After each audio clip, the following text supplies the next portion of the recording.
What's up, guys? Welcome back to another video. So with the draft lottery coming up in 2 days, I thought it'd be a fun idea to do a ranking of the 11 teams that have a chance to get the first overall pick in this year's draft. And we're going to rank them based on their needs to win the draft lottery. And also, I'll give my thoughts on who I think they would take if they won the draft lottery. Before we get started, we need to know who is picking, who are the 11 teams that are in the draft lottery in the running for the first overall pick. So in order of their odds to get the first overall pick, you have San Jose, Chicago, Nashville, Philadelphia, Boston, Seattle, Buffalo, Anaheim, Pittsburgh, the Islanders, and the New York Rangers. For me right now, the two favorites that are to be the first overall pick are Matthew Schaefer of the Erie Otters in the OHL, and Michael Misa of the Saginaw Spirit, also in the OHL.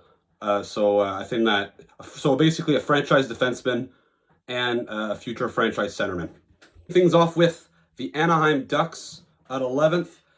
For me, I think the Ducks, a team that obviously has been in a rebuild for many, many years, has never had the first overall pick, but I think they've developed such a strong farm system, such a strong group of prospects that I think at this point in the rebuild, with the progression that they showed this season, I don't think that it's the team. I mean, all these teams, I think, would like to have the first overall pick, but I think out of all the 11 teams, this is probably the team that needs it the least. It's already a young team. I don't think getting a top prospect is going to necessarily make them that much better next season. If anything, they need to get more veterans on this team instead of more youth, but I think that it wouldn't hurt, obviously, getting, for example, a Schaefer or a Misa to add to this really, really strong young core. Coming in at number 10, I've got the Buffalo Sabres, kind of another team like the Anaheim Ducks that's been rebuilding for a long time, have accumulated a lot of young talent over the years. In Anaheim's case, I think that it's a team that is showing some progression in the rebuild, while the Buffalo Sabres have been regressing for the last 2 years. It's a team that's, I think it's the youngest average team in the NHL this season. It's been a very miserable season for Buffalo. I think that the fans would like it, but they've had so many high picks over the last few years. I don't think just all of a sudden adding another one is gonna, turn this franchise around, especially as well, considering that Schaefer is most likely to be the first overall pick. I don't think that, considering they drafted Rasmus Dahlin first in 2018 and Owen Power first in 2021, you have kind of the same problem. You also have Bowen Barmer also on this team. Like, it's going to be so many left-hand defensemen. So they'd probably take Misa first overall, which I think could help their center core and their foregroup. But I just, out of all these teams, like there's no room for another young player. I think this team has to start progressing. And adding another young player, I don't know if it's going to move the needle that much, especially for a guy that's like a teenager. So, yeah, Buffalo, they'd like the first overall pick, but they if anything, they need to get more experience on this team, not more youth. At number 9, the New York Rangers. So going into the season, a team that had Stanley Cup aspirations, and obviously that did not happen. The Rangers completely plummeted. Then they missed the playoffs by a few points. It's been a really disastrous season. They fired the coach. They brought in Mike Sullivan. So I think the Rangers, probably what they're trying to do is kind of a reset on the fly. They have a lot of good players already on the team. They have an elite goalie in Shesterkin. They have an elite defenseman, Adam Fox. They have some elite forwards, but they are getting up there in age. So I think the Rangers could use some youth in there, especially Alexei Lafreniere. Doesn't seem to be developing into the player that they were hoping. Capo Caco was a second overall pick, also left. So I think the Rangers could use another young forward to really add some juice to this forward group. Like I said, that has some older players like Miller, like Panarin, like Zibanejad, like Kreider, like Trocheck. But again, they finished 11th. They finished 11th last, so I don't think that their odds of getting the first overall pick are very, very low. That you can't. I wouldn't hold my breath on that. That's probably a big reason why they're this low as well. But I think, that would help getting a high pick. It could really accelerate things for their process. But I think they're going to be trying to add some veterans instead, add some high-end players in trades and in free agency, and not necessarily by the draft. But I think probably they'd take Misa, considering that he's a forward. They have a lot of older forwards. While on defense, they have Adam Fox. They have Keandre Miller, who are a bit younger. So I think that's probably would be their pick at first overall. Right, number 8, I got the San Jose Sharks. Yes, the team that finished last place in the NHL that currently has the best odds to land the first pick. At number 8, I think that a big reason why is because they got Celebrini last season. He's a franchise player. They have Will Smith. They have William Eklund. They drafted Sam Dickinson last year at 11th overall. So they're really well set for the future. I think for a season where they had, when they finished last place, the vibes were pretty good. They're guaranteed to get top 3 pick anyway. So, as long as they get a top 2 pick, I think that, like I said, Schaefer and Misa, in my opinion, are in the same tier of prospects. So you can't go wrong with either of them. They probably prefer getting a guy like Matthew Schaefer, considering that, like I said, they have Celebrini, they have Smith, they have Eklund up front, while in defense it's pretty much Sam Dickinson. You have a few other prospects like Cagnoni and Makuma Doolin, but it's not like an amazing group of young defensemen. So they probably would rather Schaefer, but I don't think the Sharks, it's going to make or break their rebuild if they get the 2nd overall pick instead of the 1st. And even the 3rd overall pick, I think the Sharks are going to get a very good player at that spot anyway. So I think it's not the end of the world for the Sharks, but I think they'd obviously like to get the 1st pick.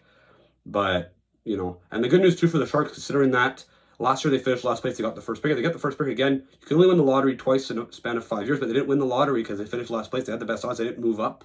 So they could win technically the lottery the next 2 years. So we'll see what happens with the rebuild. San Jose is looking very, very good. Number 7, another team that finished bottom 2, the Chicago Blackhawks. It's kind of the same logic that applies. A team that's in the middle of a rebuild, that's going to get a top 3, top 4 pick. So they're going to get some good players. I think they need it more though, considering that, it wasn't even though Chicago was supposed to tank, it wasn't a very pretty season. Connor Bedard didn't look very happy. I think the Blackhawks really need to get a high-end player to play with them. Ideally, a guy like Michael Misa would be perfect to play with Connor Bedard. But even a guy like Matthew Schaefer, I think that for their defense core, that would probably be their go-to guy, because they have some good defensemen. They have Lev Shunov, they have Rinzel, they have Vlasic, they have Korchinski. But I think they got a guy like Schaefer, he becomes automatically their number 1 defenseman. But I think Chicago could use that 1st overall pick, but I think they'd really like to get a guy like Michael Misa. So if in case Schaefer goes 1, I think 2nd overall, they're perfectly happy. It's not the end of the world for them if they don't move up to 1st. Right, at number 6, the Philadelphia Flyers.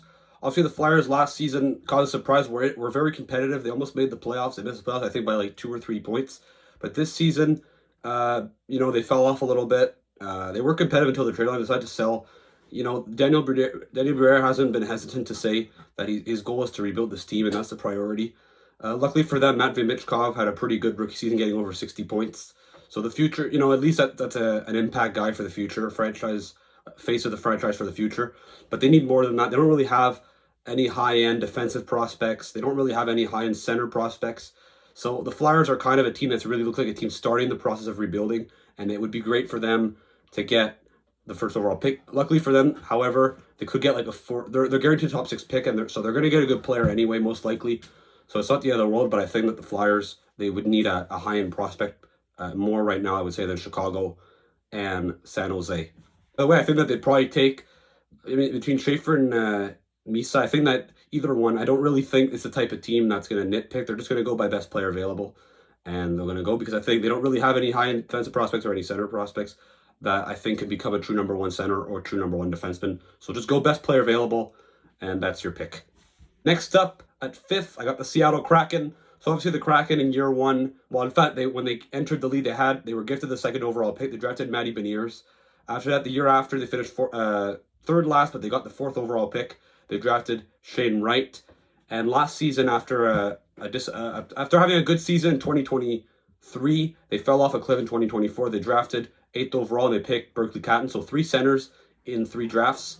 This season, obviously, was a very disappointing season. I think right now they'd be slotted to get, the 6th overall pick. So I think that, for them, Matthew Schaefer would be their guy, I think. And I think they really need a high-end defensive prospect because, like I said, they look pretty strong down the middle long term and up forward. But they really need to get an elite defensive prospect. So I think, and, it's a team that's kind of in no man's land. So they get a high-end player. I think that could really push this team higher up over the next few years, even though, like I said, it could take a few more years for one of those guys to really become an impact guy. But I think Seattle, they're kind of directionless right now, and they're going to have to figure out, they're going to have to pick a direction to go. And I think getting a 1st overall pick could really accelerate their process. Coming at number 4, I've got the New York Islanders. So currently the Islanders are still at the 10th best odds to win the lottery. I think that the Islanders, obviously, they've been a middle of the pack team the last 3-4 years. They don't really have an elite prospect pool or anything close to that even. Very average team. So I think that the Islanders, if they decide to sell at the deadline, they trade away Brock Nelson. Lou Moriello's gone, so I would assume probably they're going to think of maybe rebuilding potentially, or maybe retooling, because they do have guys like Sorokin, Dobson, Barzell, Horvat. So I think that the Islanders, you could make a case for them to do a retool, but they're going to need, if they want to do a retool that's quick, they're going to have to win a lottery at one point. If they can get a guy like Schaefer or a guy like Misa that could really accelerate things in for them to get, an elite prospect. Probably for them, they'd probably take a guy like Misa, considering that the Islanders really lack high-end talent, especially up front. And I think a guy like Misa, who scored 62 goals in 65 games this year in the OHL, he's not necessarily going to become an elite scorer in the NHL because he scored 60 goals in the OHL, but I think there's a good chance he becomes a 40-goal scorer for the Islanders, something they really need badly. And if you can pair him with a guy like Cole Yzerman, that could be a very good duo long-term and really help the Islanders become a much improved offensive team. So I think that for them, that would probably be their guy, but they really need a high-end prospect. So for them, I think that they really need to move up in this draft. That's for sure. So moving in to the top three. So another team a bit like the Islanders. I'm just going to say this. The top four teams are in the same tier. It's just based on the standings of where they finish and based on their odds, right? So obviously if you finish second last, you need it more than a team that finished, let's say, 6th or 7th last, for example. Anyway, so all this to say, number 3, I've got the Pittsburgh Penguins. Not obviously a team that, has been on a slow decline for the last few years. Their core is really old. Crosby's 37, and Letang is another guy at 37 years old. Malkin's 38, so their core is starting to age out. It's time for them to move on, and for them getting a high-end pick this year could really, it seems like almost like Dubas wants to keep their veterans, but be able to retool. If they want to do that, they have no choice but no choice. They're going to need to win the lottery this year if they want to do that, and I think that either a guy like Misa or a Schaefer, they need something. They need some high-end prospect. So whether it's Schaefer, because like I said, Carlson and Letang are older. So if they get a Schaefer, that could be very good. And if not, a Misa, you could put him with Sidney Crosby, and he could learn from him. He'd be a great mentor for him. But they really need something badly right now. But I think it's a team that really needs to rebuild here. So if they miss out on this first overall pick, they'll probably be in the running next year to get Gavin McKenna, for example. So I think that they'll be fine. But yeah, for this season, if they want to do a retool, you're going to have to win the lottery. Coming at number 2, the Boston Bruins. Obviously, the team I'd hate to see the most win the draft lottery, obviously, as a Canadiens fan, but, it'll be what it'll be. We got some good picks over the last few years, too. So it's their turn. I think Boston, they kind of seem like a team that's probably going to try to do a retool. You have Swayman, you have McAvoy, you have Pasternak in their primes. So you have, a good foundation, but they're going to need to get some high-end prospects, especially down the middle where they're very, very weak. That's for sure their biggest weakness in the organization. So getting a guy like Michael Misa to be their future number 1 center would be great. I do think that they're going to need like maybe 2 or 3 good drafts here, not just this year, and then all of a sudden next season they're back to being great. Because like I said, whoever they're going to draft is a teenager, so not necessarily going to make an impact next season in the NHL. But I think that, they're going to need to get some high-end prospects. And I think if they can get a first overall pick this season, or even a second overall pick, I think that could really accelerate this retool or rebuild that they're trying to do. And finally, at number 1, the Nashville Predators, obviously a disastrous season after going all in free agency last summer, signing Steven Stamkos, signing Jonathan Marchessault, so signing Brady Shea. They were expected to be a contender after making the playoffs with a pretty underwhelming roster. But it's been a complete disaster. They've fallen down the standings. They're currently 3rd last. Well, they finished 3rd last in the standings at the end of the year. Have the 3rd best odds to win the lottery. Yeah, I mean, they're an old team. Like I said, the guys that they signed, plus adding the fact O'Reilly's older, Yossi's older, Forsberg, I believe, turned 30. So they really need to add some young talent. They have a decent prospect pool, but it's mainly a lot of guys that are going to be middle of the line players, but they don't have anything elite. And I think if they get a guy like Misa or Schaefer, that would be terrific for them if they want to do some sort of retool again. But I think they really need to do a rebuild. I think that's what they should do, a bit like Pittsburgh. Those are 2 teams I think that are in a kind of similar position. So I think that's what I would try to do. But, they need to get some high-end prospects. Luckily, like I said, they're guaranteed a top 5 pick, so they're going to get a good player regardless. Well, at least you should at top 5. But I think, Schaefer, once again, Nashville historically has always been getting these elite defensemen. So that could be the next generation of that elite defenseman to succeed Roman Josi. So we'll see. But yeah, Nashville, I'd say number one, considering they were out of those 4 teams that I mentioned that are in a similar position, well, they are the team that finished lowest in the standings. So it would be very disappointing for their fans after having a complete disastrous season to not get a top 3 pick at least. That puts an end to this video. Let me know in the comments, which teams did I put too high? Which teams did I put too low? Do you agree that, how would you rank this list? Don't forget to like and subscribe, and I'll see you again soon.